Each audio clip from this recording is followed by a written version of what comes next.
That mysterious wrong-way crash on the freeway, the one in which a mother driving killed 8 people, including 4 children. And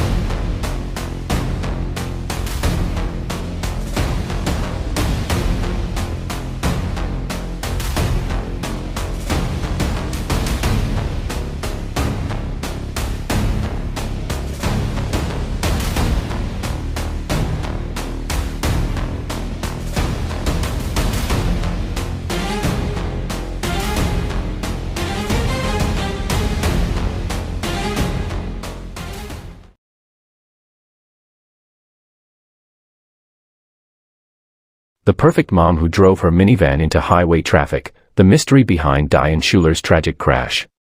It was a blistering summer afternoon, July 26, 2009, when Diane Schuler's life took an unimaginable turn. For most of the day, she seemed like the perfect mom, responsible, calm, and in control. But by the time the sun dipped below the horizon, 8 people, including Diane herself, her 2-year-old daughter, Erin, and 3 nieces, were dead. The question that haunted everyone was, how did a devoted mother with no history of reckless behavior end up driving the wrong way on the Taconic State Parkway, causing one of the deadliest crashes in New York's history? Diane Schuler was born on September 13, 1972, in Long Island, New York, into a middle-class family. Growing up in a suburban neighborhood, Diane was known for being bright, outgoing, and well-liked by her peers. She graduated from Suffolk County Community College, where she pursued a degree in communications. In 2001, Diane married Daniel Schuler, a union electrician. The couple settled in West Babylon, New York, and quickly built a family-oriented life. They were married for nearly 8 years and were widely seen as the picture of suburban perfection. Diane and Daniel had 2 children, Erin, born in 2003, and Brian, born in 2005. Diane was a devoted mother, and her life revolved around her children. She was heavily involved in their school activities, sports, and family events. Diane was often described as the perfect mom, always putting her children's needs first. Professionally, Diane worked as a supervisor at Cablevision, where she earned a solid reputation for her work ethic and dedication. She balanced her demanding job with raising her children and maintaining a nurturing home life. To her friends and colleagues, she was the epitome of grace and responsibility, juggling work, family, and her marriage with apparent ease. Her life was a dream, or at least, that's what everyone saw. The Schuler family lived in a comfortable home in West Babylon, New York, and had a solid reputation in the community. Their weekends were filled with family trips, playdates, and outings. Diane was always present, always there for her children, Erin and Brian, and their nieces Emma, Allison, and Kate. But as much as she appeared to have it all, Diane's private life wasn't as flawless as it seemed. July 26, 2009, 9:30 a.m. The day had started off like any other summer day. Diane, her husband Daniel, their 2 children, and their 3 nieces had spent a carefree weekend at Hunter Lake Campground in the Catskills. They'd swum, laughed, and made memories, the picture of family bliss.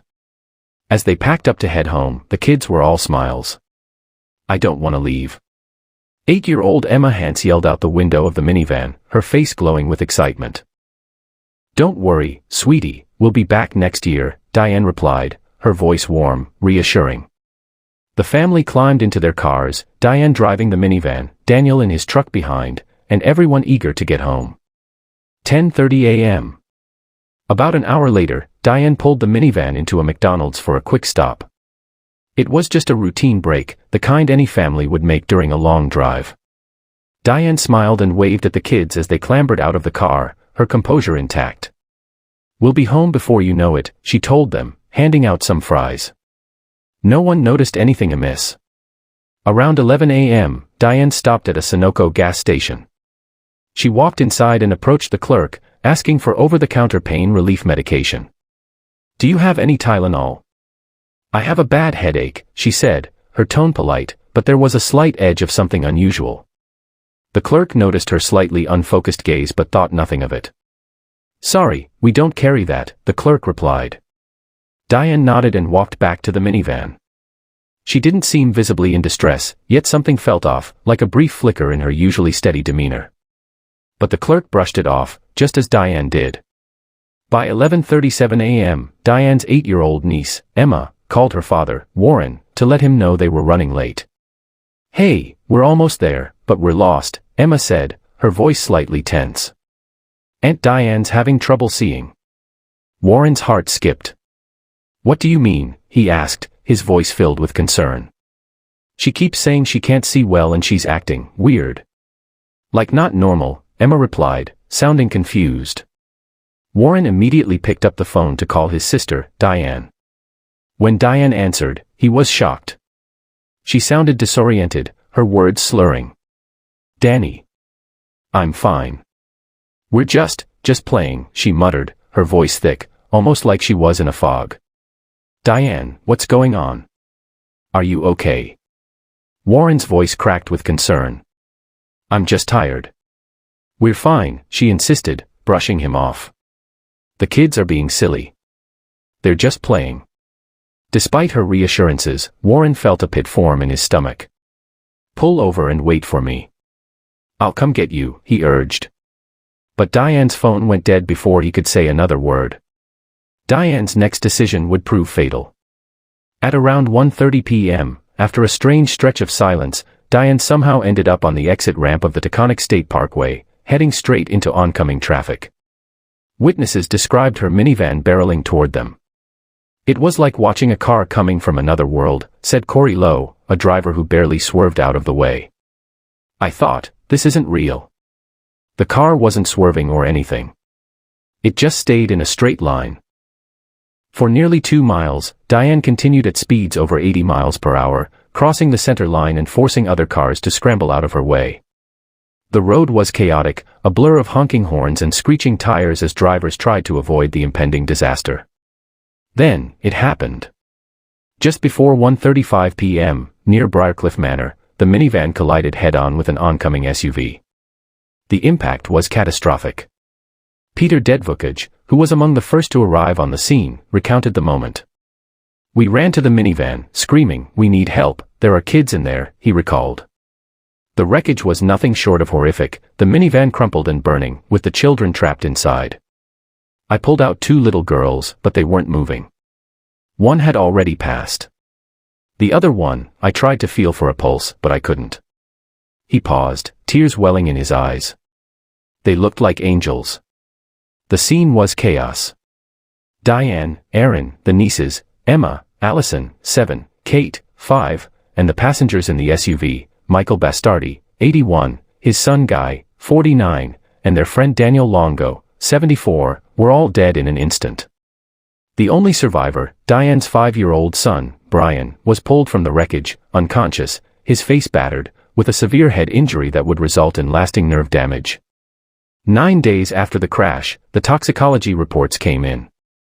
Diane's blood alcohol level was twice the legal limit. A bottle of Absolute vodka was found in the wreckage. There was also marijuana in her system. For those who knew Diane, the findings were impossible to reconcile with the woman they thought they knew. "This isn't her," said Diane's best friend, Christine Lippany. "She was always the perfect mom, the one who had it together. This doesn't make sense." Daniel, her husband, was equally in disbelief. "She wasn't a drinker. Never. She didn't drink. She had a tooth issue, maybe something went wrong, something medical," he said in a TV interview, desperately trying to make sense of the chaos. "I never saw her drunk since the day I met her." But the evidence was undeniable. Diane had been drunk and high. As the investigation continued, one question lingered in the minds of those involved: why? Was Diane trying to kill herself, or was she so intoxicated that she didn't even know what she was doing? To this day, that question remains unanswered. "I've often wondered," said investigator Thomas Ruskin, "was she trying to commit suicide, or was she so far gone she didn't even know what she was doing? Was she really trying to hurt herself with all those children in the car?" His voice trembled as he spoke, the weight of the mystery still haunting him. "I don't think we'll ever know." For the families of the victims, especially Jackie Hance, whose 3 daughters perished in the crash, there was no way to find closure. "People always ask me about Diane," Jackie said in an emotional interview years later. "It's a question I can't answer. How could the woman I loved like a sister, the one who adored my girls, be the same person who ruined our lives?" Jackie went on to write a memoir, "I'll see you again," and founded a foundation in her daughters' names. She would never fully understand how Diane, once a symbol of perfect motherhood, could have made such an unthinkable choice. But as she held onto the memory of her girls, she made peace in knowing that their legacy would live on, a legacy that would inspire others to cherish life and never take it for granted. And as for Diane, the mystery of what really happened that day, of what drove her to that fateful moment, remains unsolved. The tragic events of July 26, 2009, are now a haunting reminder of how quickly everything can change, leaving behind only questions and heartbreak. Even now, 16 years later, the haunting question of what happened to Diane Schuler that day remains unanswered. For those who loved her, the pain of the loss will never fade, and the mystery of that fateful drive continues to echo through their lives.